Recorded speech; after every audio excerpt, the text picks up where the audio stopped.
keep it alive through these lines I write. I keep it live cause I thrive. I might just blow your mind tonight. I'm so hyped, but it's no hype. From this height, it's direct hits on sight. I'm your type, lend me your ears to show you that there's something in me. I'm not giving up, I'm standing right here holding these days hostage, and I'll make this my year. We turning fear into love, and the love's in the air. I love doing this cause nothing compares, nothing can share that same type of feeling when you feeling and flare. They can't catch it, it's havoc. I rip to a tear, switch the scenario. My stereos, I leave them impaired. Variables start to change and they're all in my range. I just gotta grab it, it's all mathematics. Every step is drastic, I make it fantastic. I'm trying to take your breath away. Asthmatic. This is live through the stereo. Go and let it blow, blow through the stereo. I'ma let them know through the stereo. Yo, here we go through the stereo, stereo. This is live through the stereo. Go and let it blow, blow through the stereo. I'ma let them know through the stereo. Yo, here we go through the stereo, stereo. Yeah, just nod your head with it, so explicit and vivid. Every image is intricate, intimate. I put my all into it, no scrimmage and no rules. I'm a pro tool, hear my heartbeat, beat into the vocals. I'm so loco, lost my mind, oh no. It's ponderoso, dope, so no overdose, cause it's dope, yo. Man, this is house grown, mixed with some milestones. So I let the style flow down like the Dow Jones, bringing it with some foul tones, letting the crowd know we getting loud, so it's eardrum rudiments. Yeah, we bring it rude again. Move, little hooligan. Music for tuning in, full time to the 10. I'm on my clock like I told you. I'm doing this for dreams we pursuing. Hey everybody, welcome back to the Anti-Media Radio Show. Once again with your host Nick Bernabe here on UCY.TV. Thank you all for listening to us day after day, Monday through Friday here on UCY. You can also listen to the show at the antimedia.org/radio from your phone, laptop, or anything pretty much connected to the internet. We're working on broadening out to new horizons so you can access us in multiple other ways as well as on YouTube. You can find us on YouTube. If you miss our show live, you can go back and listen to what we have to say. Tonight, it's 420, it's the stoner holiday, it's weed day, whatever you want to call it. Tonight we're on a special show regarding the drug war. We're going to have some guests on to talk about some things going on in cannabis culture. We're going to be covering all kinds of things. I've got an awesome guest in studio with me tonight, Mr. Jake Anderson, one of our awesome team members at the Anti-Media. What's up, Jake? Not much, Nick. Happy to be here on possibly the most special and sacred day in the history of mankind. Exactly. It's better than Columbus Day, that's for damn sure, right? Yeah, at least it's celebrating like a plant that could revolutionize the world and not America's first serial killer, you know? There you go. And on that note, I actually wrote an article today about why 420 should become a national holiday. Now, I don't know how serious I am about it actually becoming a national holiday, but I made several points in this article that I think are really important because it's not just a day to go and smoke weed with your homies and do that kind of thing, even though that is definitely part of it. But it's one of these things that has become like an unofficial holiday, but we don't want to forget the meaning of it. I mean, everyone else, 4th of July and all this other shit, everyone forgets what it's about. Thanksgiving, it's like, oh, yeah, we're thankful for our food and shit, and then the next day you're going out on Black Friday and buying a bunch of crap that no one cares about from Walmart made by Chinese slave labor. I mean, it's like, stoners are a little different. We think a little differently. I like to think stoners are a little more conscious and stuff like that. So how about we not let this holiday devolve into the typical, American holiday like 4th of July or Thanksgiving or Christmas, and actually have some meaning behind this 420 day, because the drug war is very real, man, and it's not something to take lightly. I mean, that's kind of, I think, one of the main veins of this article I wrote today, and it's the title of it is why 420 should become a national holiday, is that, the drug war has taken so many lives and ruined so many families and created this huge issue of mass incarceration. There's a chart in the article here that I included with my article today, and it's a chart about mass incarceration, and it shows after 1970 and 71, Richard Nixon declared the war on drugs, and at that point in time there was 350,000 people incarcerated, and then by 2008 there was almost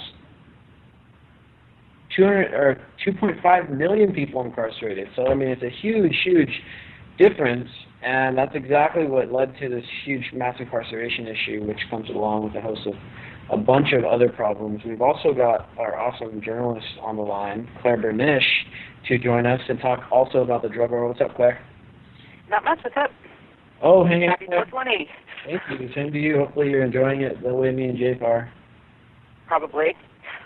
Which is by not smoking weed. Just by drinking Bud Light. Yeah, Bud Light. The show is in no way paid for by Bud Light. Nope. It's paid for by Tecate. So, Claire, I know in the past, and I've referenced this article in almost every drug war article that I've written. And so I want to kind of go in order of how I kind of ordered this article here. And first I want to talk about the good things that we're seeing come about on 420 and the recent developments. And you've covered this topic pretty extensively. And I think I cited like 2 or 3 of your articles within my article here. But first off, I want to talk about the Portugal example, and what is Portugal doing with the war on drugs? What is it? What are the effects it's having, and what can we learn from it? Claire, I know you've written about this pretty extensively before. Can you tell us a little bit about what Portugal has done? Yes, Portugal decriminalized all drugs across the board, like no holds barred. All drugs have been decriminalized, and they are having incredible success. They did that to combat addiction and problems with harder drugs, and also to kind of stop throwing people in jail when what they really needed was help. And they put in place a sort of program where they kind of more or less sentence people to, if they seek it, if they want to, they can have treatment instead of actually being just thrown in a cell for, a problem that they have that might have taken over their lives. So it's actually, the use of drugs has gone down. Many people think that if you decriminalize or legalize all drugs, then you're going to have like an exploding problem with addiction and usage and all that kind of stuff. But all of that proved to be not true at all. They have kind of quashed the overcrowding in prisons and all sorts of, it has been incredibly wildly successful. And a number of countries are kind of turning to that model to look at decriminalizing, either all drugs or at least some drugs. And I think that really, I think there are problems with what they've done. They have some snafus and stuff, but they're trying, it's kind of a flagship program. So, of course, there are going to be a few issues. But overall, it's been wildly successful. Yeah, and like everyone's like, oh, well, if we just legalize it, well, then everyone's going to be walking around smoking dope and doing all these things. But the thing is that we found out of Portugal is that addiction rates went down. And drug users, the amount of drug users, the problematic drug users went down. It decreased. So it's like the opposite effect of all the propaganda that we've seen out there. Well, it also takes away the power from like the black market and stuff like that. It's not like this, I don't know if it's actually regulated by the state, but there isn't so much of. I've said this in the past like couple days. When you take away the taboo, either legally or socially, then it doesn't become as appealing to certain people, and it just naturally goes down. Now, they did, I believe, have a little bit of an upsurge in drug use right after it happened, but that was expected, and then that went, not only did it go down back to normal, but it went way below that. Like, they've had, like I said, low usage rates and low addiction rates ever since then. Yeah, also consider that, marijuana can be used to help with far more destructive addictions, such as opiates, which are legal, alcohol, which is legal, amphetamines, which are legal, and prescribed, through Big Pharma a lot of the time. It's utterly absurd that something that actually has medicinal value would be illegal and discriminately prosecuted, while these other things, are not. Exactly. Well, I guess they can be, but like, why is one? One thing is doesn't make encouraged, sense. and the other thing is criminalized. It's Right. ridiculous, and the numbers are in, the science is in, the data is in. Right. Pharmaceutical drugs that are prescribed are being used, whether legally or illegally, are causing more death and more issues. More of these drugs that are prescribed are leading to addiction than the illicit drugs, the illegal drugs, the ones that are banned. You know what I mean? So there's a huge discrepancy here. I mean, we're talking about drugs that have been approved by the FDA, kind of marketed by huge corporations. We see them on TV all the time. You see them on the advertisements. They lobbied the government, and like it's also these same companies too. This is one thing that I didn't touch on in my article. These companies are the ones lobbying to keep weed illegal, because they know that it can compete with a lot of pharmaceutical drugs. I mean, there was a viral video not too long ago from ATTN, which I think is shortened attention or whatever. But it was about how many different drugs that cannabis can replace, and there's a lot of them. It can be used for seizures. It can be used for pain, cancer, all kinds of things it can be used for.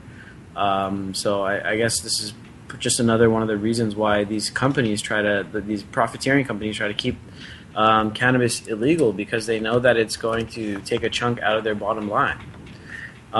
Claire, another article you wrote that I referenced here in my article actually talks about this pretty new study or analysis. I don't know what exactly to call it. But they basically found out that making drugs illegal hasn't done anything good, right? It's basically had no measurable impact on drug use by making them illegal. The only thing that it really has effectively done is ended up throwing a bunch of people into prison, right? Yeah, exactly. It has done nothing to decrease usage or anything else. That they kind of they instituted all these policies under that guise, but I mean, I think we all know that it's all about control, and it has done nothing. The drug war has done nothing but explode the prison population and cause, basically massive problems around the world, including, we can't, forget, say, foreign wars where there is an opium supply and such, because that's like a big pharma thing, and then you have people prescribed opioids over here, or opiates for pain, like in alarming numbers, and they, of course, it turned to harder drugs like heroin and such, and that just fuels the whole cycle all over again. I mean, the war on drugs has done nothing but bad things for this country and arguably the world as well. Yeah, like the thing in Afghanistan with all the opium production out there, and they go over there and they topple the government in 2001. And by then, the Taliban had actually, because it was they were against it from a religious standpoint, they were eradicating opium production in Afghanistan, and then they took a look back a couple years ago and they found out, oh shit, opium production is now at record levels in Afghanistan after the U.S. went over there and toppled the government.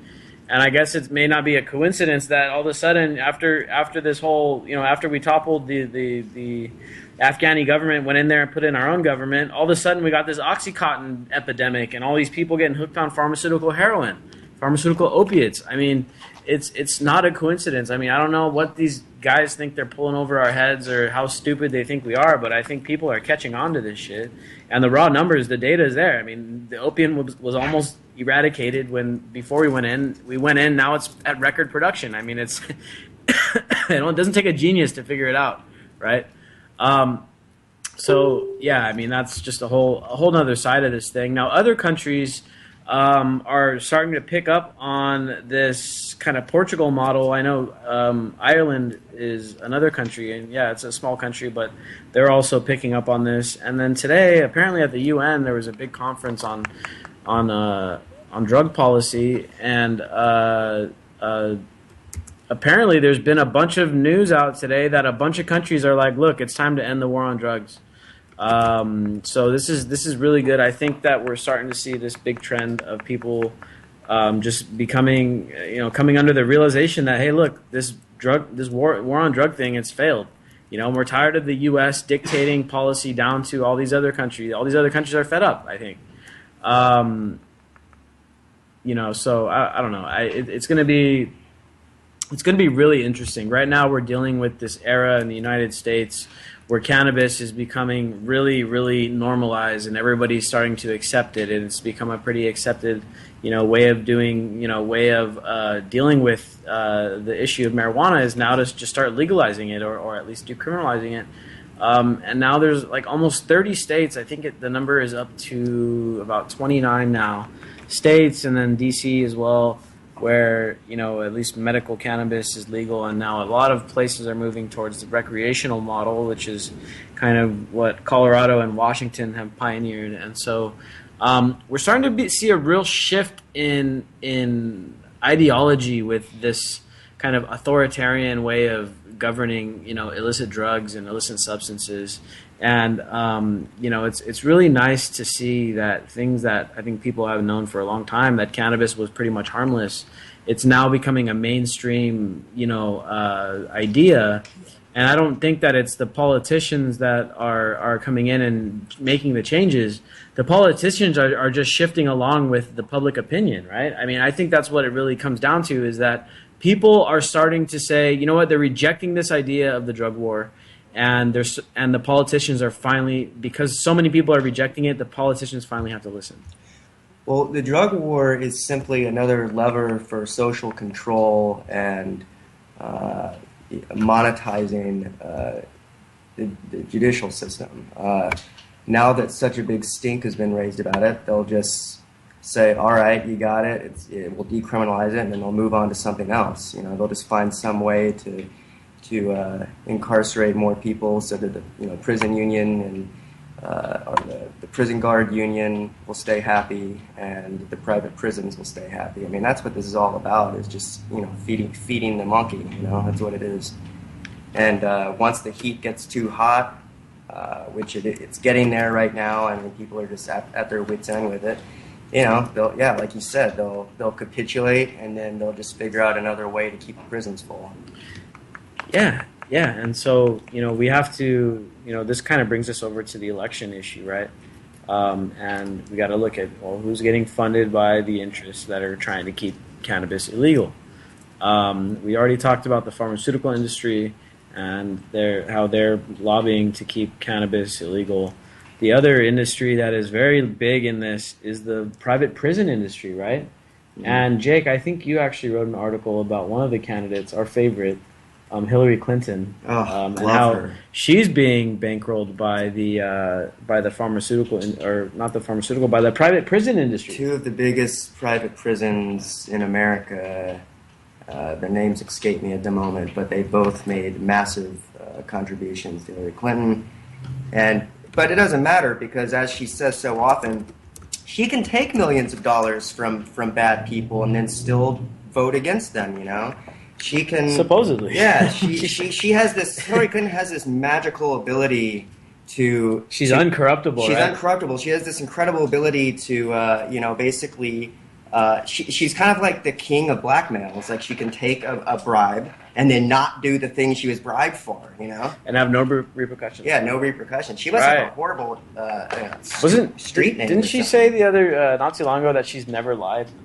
To the public. She's like the only politician ever to never lie. Such a ridiculous claim by Clinton, and yeah, we all know that she's taking money from the Wall Street interests and all that stuff. But I mean, for her to sit there and try to act like, I'm taking money from the private prison industry, but I'm not gonna do anything for them when I get into office. It's like, really, because at least judging by your past policy decisions and things that you've supported, she supported Clinton's crime bill back in '94, which helped expand mass incarceration and stuff. So it's not a coincidence that the private prison industry is bankrolling Clinton, because I think they already know that she'll do what they want her to do, which is not in the drug war. Is someone Hold eating on, Doritos? we're getting we're having a guest on the line that is actually helping in the fight to end cannabis prohibition. And I think Robert Blunt is joining us. He's the founder of the March Against Prohibition. What's up, Robert? Hey, Nick. Thanks for having me on. It's definitely a pleasure to be on the show today. Yeah, man. Well, thank you for joining us. I know you're like on the other side of the world right now, aren't you? Where you at? Yeah, just about right on the other side of it here in Bangkok. Been out in Asia for a couple months, just taking a look at things and soaking it in. And interesting enough, I was surprised by some of the status quo out here when it comes to cannabis policy. And it kind of blows your mind when you take a look at it, Nick, and you say, wow, there are people who are sentenced to death out here for cannabis, this minor cannabis-related quote-unquote offenses, and these are resulting from lobbyists, basically, in the United States, changing the global attitude towards cannabis nearly 100 years ago. And when you think about that, you're like, well, that's insane because we're legalizing it back home, and they're still basically taking people and ruining their lives or ending their lives for selling it or growing it. So it's been an interesting experience, and I'll be headed back to the States. Today I've started a 25-hour commute journey overseas, and I'll be back in D.C., and on Saturday we're going to do the march in solidarity with a couple different locations. We have some people in Arizona. The main march will be in D.C., and we're doing this one. We moved this one up a little bit to kind of like an extra march because we have the UN Assembly on drug policy that's happening this month, where we expect to see some movement or at least some identification of new data about cannabis and its impact on society. So yeah, we're working around the clock just to get the word out on that, and it's definitely an effort to speed up legalization. In my opinion, global cannabis legalization is already occurring as a phenomena, but I just don't think it's happening fast enough. We have people who are really suffering who could legitimately change their lives if they had this resource. I mean, think about it this way. In the United States, if you have cancer, you're usually going to pay at least $100,000 to get better. With Rick Simpson oil or tincture oil, you're looking at $10,000 or less. With traditional treatments, $100,000 or more. With cannabis, $10,000 or less. And that's if you buy it. That's not if you grow it. If you grow it, then it's nothing. It's sun and water. So yeah, we want to speed it up because there's a lot of people out there who can't wait. The patients can't wait for policymakers to design and lay out their tax system in a way for them to benefit, and for pharmaceutical companies to synthesize these compounds that are found naturally in a plant. We need it faster. Robert, I'm glad you brought up the medical aspect here because we hadn't got to that yet. We're pretty much going to dedicate most of the show here to this drug war stuff, and in particular cannabis. You mentioned that there's people being sentenced to death over there in some places in Asia for cannabis, and it sounds so crazy, right? And it sounds like so extreme, but when you look and do some research, even here in the United States. One of the articles I linked from the clemencyreport.org in my article today on the drug war talks about people that in the United States who have been pretty much sentenced to life in prison, which is more, it's basically a death sentence more or less because they're going to die in prison. People in the U.S. have been put life in prison for cannabis-related offenses, most of them for selling, relatively, bigger amounts, a couple pounds here and there. But I mean, it's not so extreme once you start realizing how bad the sentencing is for cannabis offenses in the United States and then elsewhere around the world. I mean, it's just ridiculous, man. So ridiculous. And one point I wanted to bring up about about the medical aspect. Now I think one of the reasons why it's starting to resonate so well with all kinds of people, even people that typically, people that don't use cannabis, people that really don't care too much about the policy and stuff because they don't use it, so it doesn't, they think it doesn't affect them. But one of the things I wanted to ask you about, Robert, is just the amount of children now that are being helped, like in particular children with like seizures and stuff like that, that are being able to use cannabis oil, CBD oil to like deal with and to slow down and even stop the seizures. I mean, have you seen this a lot in the travel that you've been doing? There was a young girl who's more well known as Brave Michaela now, and she had somewhere around 300 seizures a week. After taking cannabis extract, she's down to about a seizure a week, if that. They would have one every couple hours, and sometimes even more frequent than that. And it's data like that. It's the proof of what it can do for our most vulnerable and precious members of society that is adding weight and pressure to our argument and to policymakers. And there needs to be a shift. You see, in my opinion, there needs to be a shift from, we're not just we're asking to now we're demanding that this be made openly available in an open source sort of way, the freedom to cultivate for family members and patients. But I think we need to eventually, if policymakers take too long to make this shift completely, I think we need to start talking about accountability. I think we need to really drag the people out who are open prohibitionists, people who are standing in the way of these patients getting their relief. And I think we need to start demanding accountability. I think they need to pay a social toll for standing in the way of the healing. How are you going to tell these children they can't have their medicine, especially people who cannot afford health care? It comes back to that a lot because, I've seen instances where, well, even myself, I've experienced on 3 different occasions illnesses where had I not had cannabis extract, I legitimately would have been forced to go to the hospital. But I was able to treat myself for 3 different serious conditions. Nothing as serious as epilepsy or multiple sclerosis.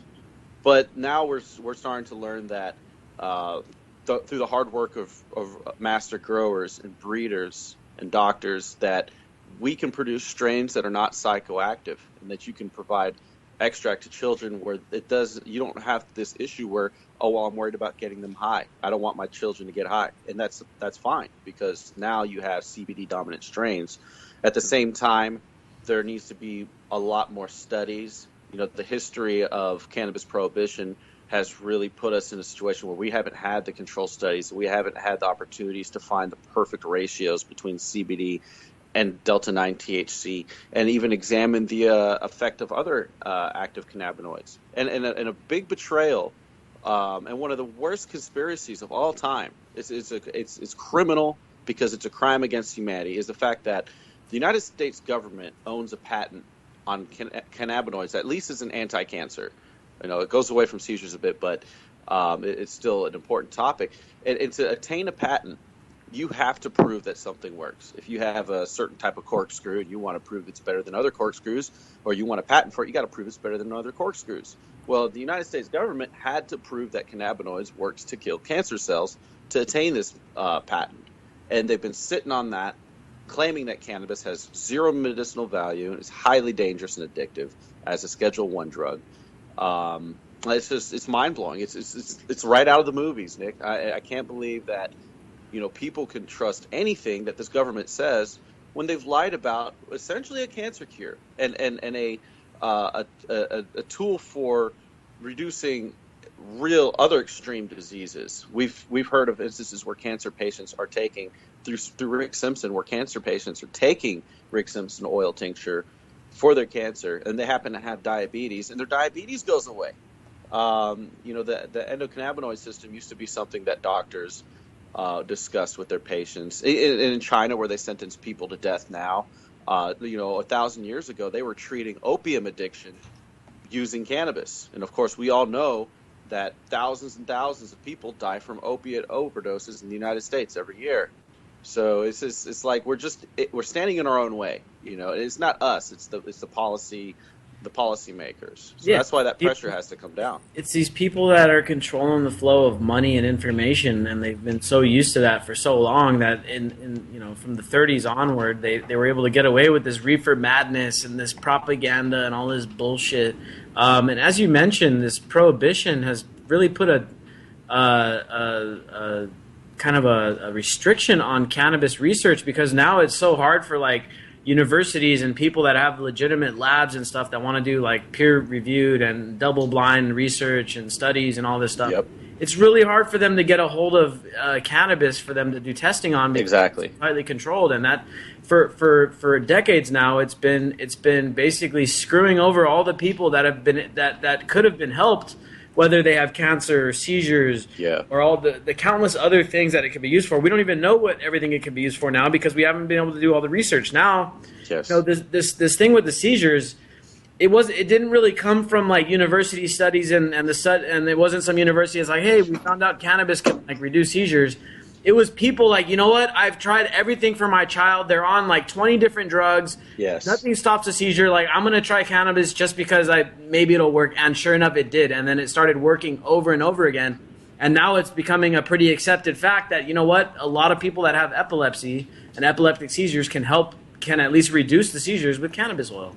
Absolutely. And another really sad note in this too is we have people who are elderly who, in cases, and it's mind-blowing, would just about rather die than take this because it's illegal. And they have the old-fashioned values of, if it's illegal, I'm not going to do it.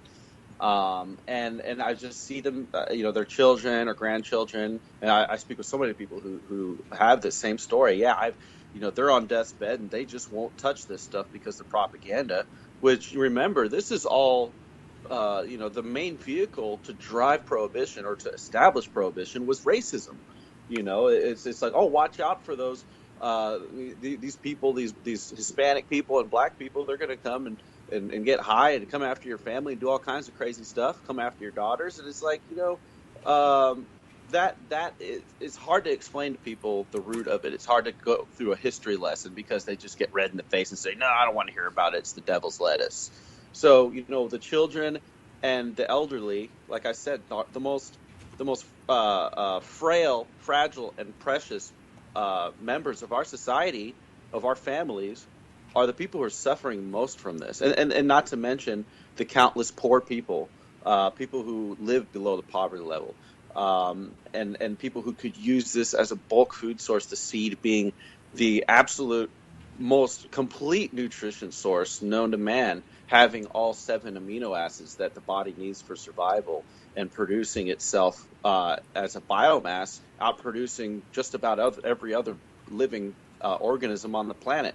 It's a dead obvious solution for not just disease but starvation, and we're sitting here because of lobbyists asking for something we shouldn't have to ask for. It's outrageous, man. It's outrageous, right? And that's why I wrote that article today about 420, because so many people, it's just like, oh, it's just another day to go and smoke blunts with your homies and stuff. But dude, this is a hugely serious issue, man. Like, the drug war, it's not a joke. It has done so much destruction, not only in the U.S., but like, look at Mexico and all the violence in Mexico. That's, the cartels and all that. All of that is created by drug prohibition and stuff. I mean, we're ruining entire countries because of it. I mean, it's created a culture of corruption in Mexico so bad that now activists that I know refer to the government as the narco gobierno. I mean, they call it the narco government now because the drug cartels and the government have like fused into one huge entity down there, and they all oppress the people and make tons of money. So I mean, it's not a joke. I mean, it's people, kids, elderly, regular people, veterans with PTSD that are suffering that could be getting helped. And you, Robert, you brought up the fact that this whole drug prohibition thing, the excuses, and I don't know the underlying issue here. I have an article here that we published on March 22nd from the Anti-Media that can kind of shed a little bit more light on it. But I know that in many ways, the way that they kind of rationalized especially cannabis prohibition, was, as you said, using racism and scaring people and like, oh my God, these minority groups that use cannabis, they're going to rape your sisters and your daughters, and they're going to do this when they're all doped up on cannabis. We all know now that like when you're smoking weed, you're like calm and you're not violent, and like you probably have a much less chance of raping someone or being violent against someone. The only danger you are is like a bag of chips, or maybe a pizza. But we got this article from March 22nd last month from one of our senior editor, Carrie Wedler. But basically, apparently, one of Nixon's senior advisors admitted that part of the reason they pushed through the war on drugs back in 1971 was to kill off the anti-war movement. They were trying to stop the anti-war movement, and they knew that if they criminalized marijuana, that they could go and use the excuse of marijuana prohibition to go and lock up or go and raid people's homes, go and arrest agitators, and also to they were trying to put a clamp down on the Black liberation movement as well, which spilling over from the 60s civil rights movement and stuff. They were able to associate marijuana with Black liberation and the anti-war movement, and they used that to kill off the anti-war movement and to try to stop the Black liberation movement. So, I mean, you're completely right. Racism is very much behind drug prohibition. But you mentioned hemp, and that's a whole topic that we haven't really got to yet this show, but I want to talk about hemp because hemp is kind of, sometimes it's the forgotten kind of aspect of this whole thing, because, cannabis is great for medicine. It's great for recreational use. It's not dangerous. It's not going to kill you if you use it every day. Not that I'm not telling people to go out and use it every day. You do what you want to do. I'm not the government. I'm not going to tell you what to and not to do. But hemp is a huge other side of this cannabis prohibition thing, because hemp is part of the cannabis plant, and it can be used, as you mentioned, for food. It's a hugely nutritious food source. Here in California, I don't know how the laws go, but here in California, we're able to get hemp foods and hemp milk and hemp beer. I was actually trying to get some earlier today, but I couldn't find any at the liquor store. But that's another story. But also the industrial uses for hemp, man, are almost endless. I mean, tell us a little bit about hemp and how hemp can benefit us. Well, how I mentioned before, it's among the top, if not the top biomass producer on the planet. And it produces and contains at least 3 or 4% more cellulose than trees. You can produce 3 different types of biofuels from it. You can produce ethanol, methane, and biodiesel. And when you burn that fuel, the amount of CO2 that's released into the environment is equal to the amount that the plant absorbs during its lifespan. So it's a carbon zero fuel. No matter what your views are on the environment or et cetera, that is a fact there. You can basically do donuts in your SUV all day and not make any difference on the environment using this fuel. The byproducts from CBD extraction, which we were talking about, how CBD, and a lot of people are learning how CBD helps with seizures and cancer and several other things like PTSD and anxiety. The byproduct that's left behind after taking the CBD out is converted into plant-based plastics and these biofuels.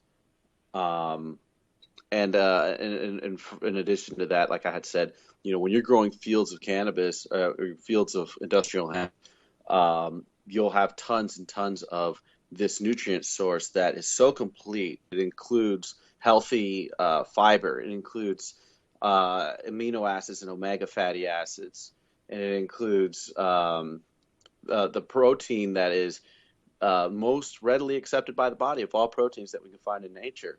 And I want to remind people that hemp is a phenotype, is a subgroup of cannabis sativa. It is all under the umbrella of cannabis, but this particular strain is not psychoactive. You can smoke a giant blunt and not feel anything from it. It was used, during World War II. It was encouraged by the U.S. government.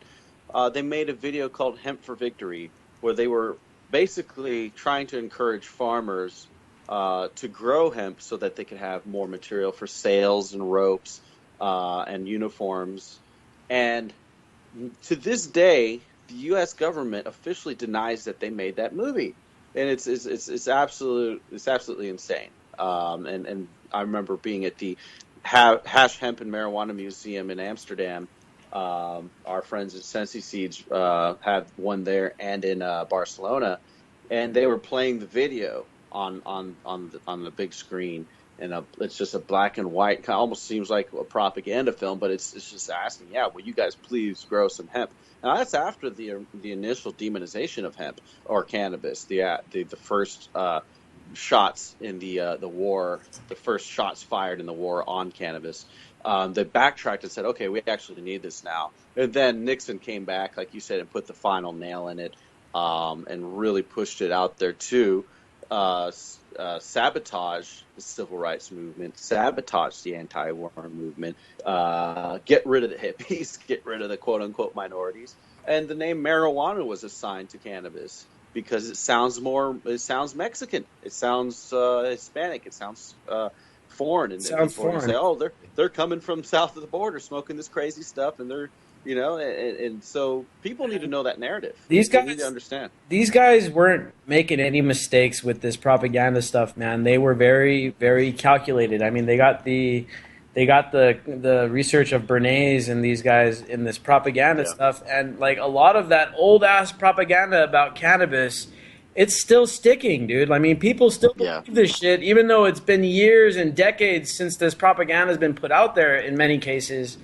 But it was really, really strong propaganda, dude, and that's what The devil's lettuce. Yeah, the devil's lettuce. And you know what, dude? I mean, we're winning now. We're winning the majority of Americans for the first time. I just saw a study or a survey last month that showed that now the majority of Americans, over 50%, support cannabis for recreational use.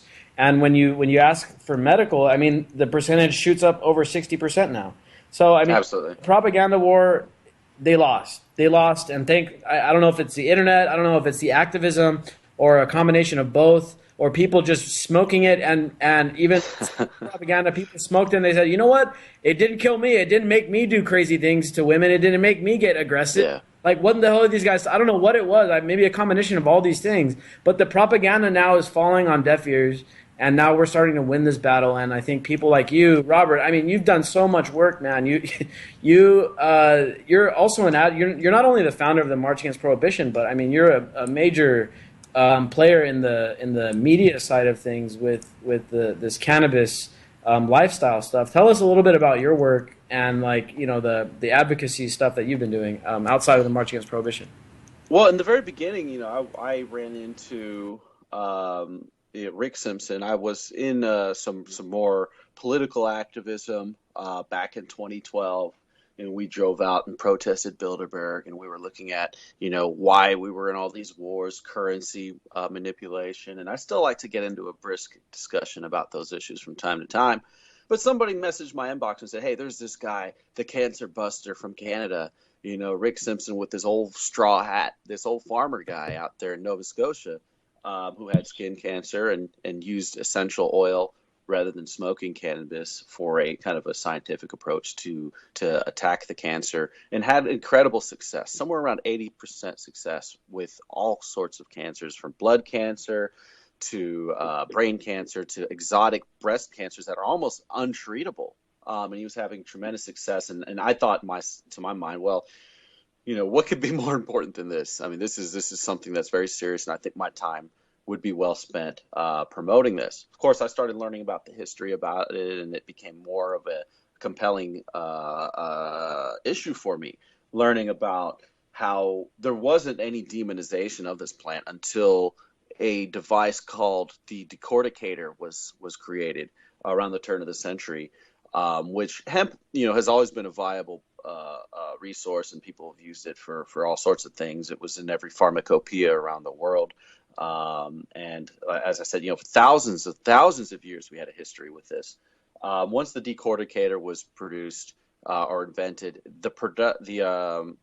the processing of the plant matter became much more simple, because it was quite difficult before to break it down into its constituents and use it for industrial applications. Wood was easier, cotton was easier, and extracting the oils was just not much of a viable pathway. But with the decorticator, all that changed. It became a viable competitor for all these other industries, and then you had lobbyists swoop down as quick as they could, William Randolph Hearst, the DuPonts, and get to work to protect these industries that they are making money from. And that really struck me as well. I was in political activism. I looked at some conspiracy type stuff too, which is, some of it's true, some of it's a little overblown, and all of it's really exciting and interesting Well, I mean, stuff. cannabis prohibition itself is a huge conspiracy. Well, that's what I realized. I was like, this can't be real. I thought, there's no way that this big of a cover up and et cetera has happened. And not only that, but how the United States, as a result of this, was able to get other countries to sign treaties. So, when I learned about this, I learned the history, and I started following Rick Simpson. I really decided that this was time for me to grow out of the mindset that, hey, I've been growing up smoking this, enjoying it at parties. It's actually more than that. It's even when I was in Jamaica with the Rastas, they can't even believe all the stuff it does, the seizures and everything. They told me, I can't believe I've been growing this stuff in my backyard. So we reached out to a lot of different social platforms, a lot of different companies and organizations to spread the word about what Rick was doing in Canada. And now he's passed the 5,000 mark of over 5,000 people he has helped rid of their cancer by showing them how to make their own medicine. This is what's really important about it. Our society stands to really grow and evolve if we embrace the phenomena of open source. If we go open source with food, with services, much in the way that hotels are lowering their prices now because Airbnb, or that taxis are having to actually clean their cars and hire good workers and offer better services because of Uber. These open source sorts of things are improving our society globally, and cannabis represents open source health. So that's the main reason I'm excited for it, because there are so many people who don't have the means to produce their own medicine and their own food, and this represents an open source empowerment for people who are otherwise beholden and reliant upon an abusive system to provide them with these resources. And ultimately that helps with, think of the medical system in the United States, how expensive it is to get care for anything. And if you had this as a first line of defense, we're using chemicals first. We're using the last line of defense as the first line of defense, when we should be giving our endocannabinoid system a chance. It's the skeleton key to the body. Give that a chance to heal us. And then if that doesn't work, sure, give me chemicals, give me whatever else you got. The first line of defense didn't work. So I saw all this as just outrageous that there's still large segments and large parts of our population that don't know this. So I really wanted to shift over to that, and it's been since then a learning process for me. Learning that there's not just that, but you have veterans coming back who have PTSD. You have people with insomnia. You have people with sleep apnea and other issues that even autism. And we're hearing of muscular and skeletal rare, exotic diseases that are helped with this as well, and topical stuff and all kinds of sorts of. I was in when I was out here in Thailand. A friend of mine, she had a swollen foot and then a rash on her leg, and she was just really concerned with it. She had it for I think like a week or so, and we got some of the weed that we were able to acquire out here. And we sauteed it with some coconut oil, made a salve, and applied it to her right then and there. No Thai doctor, no fuss. And in 2 days, it was all resolved. And that's just another instance of the open source aspect, which is something I really believe in. I think the future of our society really has to include that open source aspect. So that's the passion right now. And we do business in the cannabis industry, which is a whole other aspect too. It provides opportunity for people to create a career, to create jobs. 3 years ago, I was waiting tables, and I had been waiting tables and working in restaurants for 10 years, trying to figure out what I was going to do. Just kind of like bouncing around, playing the starving activist. and I was able to found two companies. We're founding another company currently, and we've been providing new jobs. We've hired for Blunt House Media, my marketing company. We've been hiring almost a person every month, and we also have an outreach program where we've hired translators in other countries, in developing countries to promote our advertising efforts and spread messages in, of course, their native language. So, it's allowed me to go from just a guy who, I mean, I just had a broken down minivan, didn't have a phone. I was sharing my phone with my girlfriend, and making like $500 a month at a dirty steakhouse in South Texas. And it allowed me to put myself in a position where I can be financially self-sufficient, and then also create jobs in the economy. And once you have these large hemp fields, once we have more industry, which this is the fastest growing industry in the United States currently, is the cannabis industry, it's going to lower healthcare costs. It's going to improve the standard of living for everybody. It has a blanket effect on a community. So that's really the driving factor. We want to demonstrate, though. Nick, I get tired of talking of it. I grow tired of talking about it. I just want to get out there and work. We're working right now on the 25th. I'm going to be touring a hemp decortication facility in North Carolina. It's the 8th biggest in the world, and we're working on planting large hemp fields in Haiti, where they have a severe food shortage. And our focus there, obviously, we're going to be promoting the medicinal aspects, but our main focus is going to be providing the crushed seed as an emergency food source. And by acting, we'll be able to produce more results. We'll be able to advocate to more governments and put pressure on those officials and start saying, look, you have the data in front of you, and you're going to be eventually held accountable for not moving on this. People are going to look at you, and your legacy is going to be tarnished and ruined. And these politicians, they don't even have to do anything. They just have to stop doing something, right? They just get out of the way. Yeah, just get out of the way. Stop throwing people in jail. You don't got to do anything. Let us do the work, and you guys just got to get out of the way, right? Yeah. Oh man, definitely. it's crazy, dude. Man, really appreciate your work. We're gonna have to let you go, but first I want to give you a chance to let people know how they can join this March Against Prohibition in DC and elsewhere, and then anywhere else you want to plug for people to follow your work and get in contact with you. Yeah, and I really appreciate you having me on. You guys at the Anti-Media have been a great voice and source of information for people to check out that hasn't really been tarnished by corporations and ulterior motives. It's definitely exciting collaborating with y'all.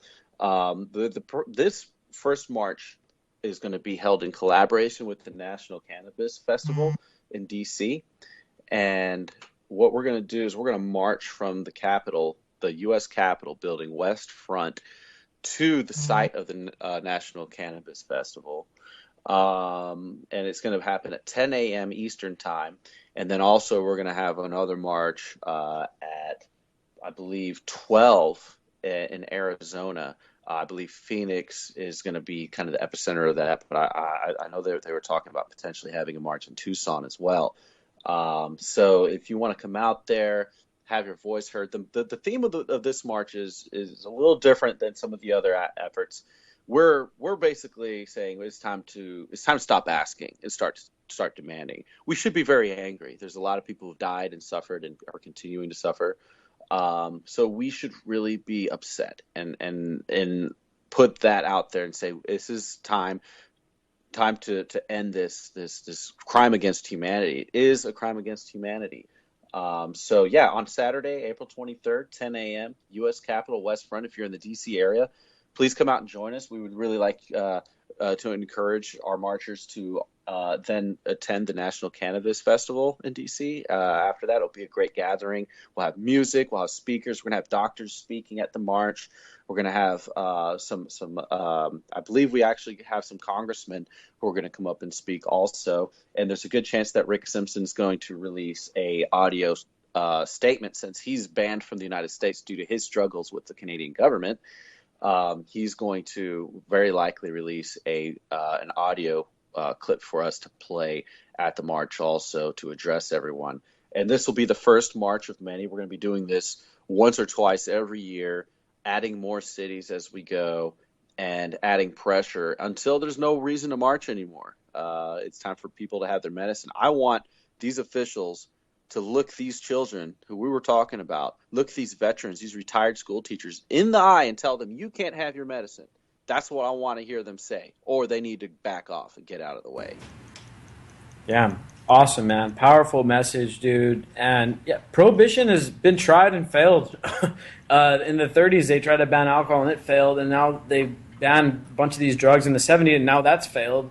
But now they're clinging to this thing. They're clinging to it, and it's time for them to get the hell out of the way. And you're right, man. It's time to stop asking. And you know what? 420 is one of those days out of the year where everyone says, you know what? Screw the laws and all that. I'm going to do what I want to do. And that's exactly why 420 needs to be a national holiday. Health is going open source. Health is going open source. That's what we're doing here. Robert Blunt, man, thank you for joining us, man. It was good chilling with you last time you were in San Diego, too, man. I'll see you next time you come around, dude. And we'll have you. I'm going to invite you back on the show sometime really soon, too, man. Peace out. All right, buddy. Take care. Thanks a lot. Peace. That guy is awesome. He knows his shit, man. And so, you know, this is the thing about what's going on right now with this prohibition, you know, and you know, cannabis liberalization movement, or liberation, I should say, is that it's harming people for this stuff being illegal, man. And you know, the mass incarceration to me is the biggest slap in the face, dude. But the health stuff, the food, the hemp, the industrial uses of it, it's just, there's so many angles to this that need to be talked about, that need to be expressed here. And, you know, there's just no reason for cannabis to be illegal anymore. I mean, cocaine, I mean, that's one thing. It's like, okay, you can't build, you can't make concrete out of cocaine. You can't make clothing out of cocaine. You know, you can't cure people's cancer with it. But with cannabis, if you're on cocaine, you might be able to make clothing out of cocaine. Yeah, maybe. But with cannabis, man, it's like there's so many uses for it. It can be used for so many things. I mean, there's just absolutely no effing reason for it to be illegal anymore. I mean, it's just that is the reason, though. I think you just explained it. Yeah, you're right. Though it really is. It could really be looked back upon as one of the greatest conspiracies in history. It is. So we only have a few more minutes, and I want to give everyone a chance to have a few words about the drug war. So let's go over to Claire first, since I got Jake in the studio. Claire, any final words, reflections on what Robert was saying, anything about the drug war? I know you're pretty passionate about this topic. Go ahead, the floor is yours. I just think that people who have preconceived notions about drugs in general and about drug policy in general really need to re-examine what the war was founded on, the drug war was founded on, why it's still in place, and what it's done to the country and the world. And you'll see clearly that it was a huge failure and a big mistake. Jake, the floor is yours. Yeah, I mean, I don't really think I could say anything that hasn't, you know, been elucidated, you know, very eloquently by someone else. But you know, yeah, I think it's a crime against humanity, and yeah, I think you know, we have to start seeing how many different people can be helped by it, and then also the ways in which it can help reform other industries as well: energy production, clothing production. There's just so many uses for it, and the fact that it's criminalized is a crime.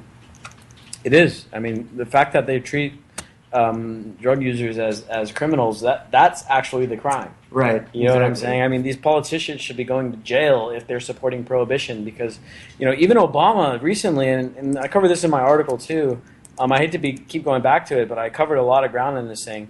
I got a quote from Obama here, and this is literally right out of his mouth. "For too long, we viewed drug addiction through the lens of criminal justice," President Obama said at a conference in Atlanta just last month.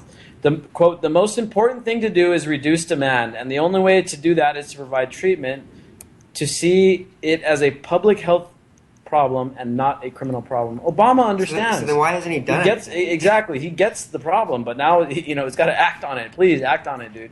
And it goes beyond cannabis here. Cannabis is the easiest one to decriminalize because it's got so many uses.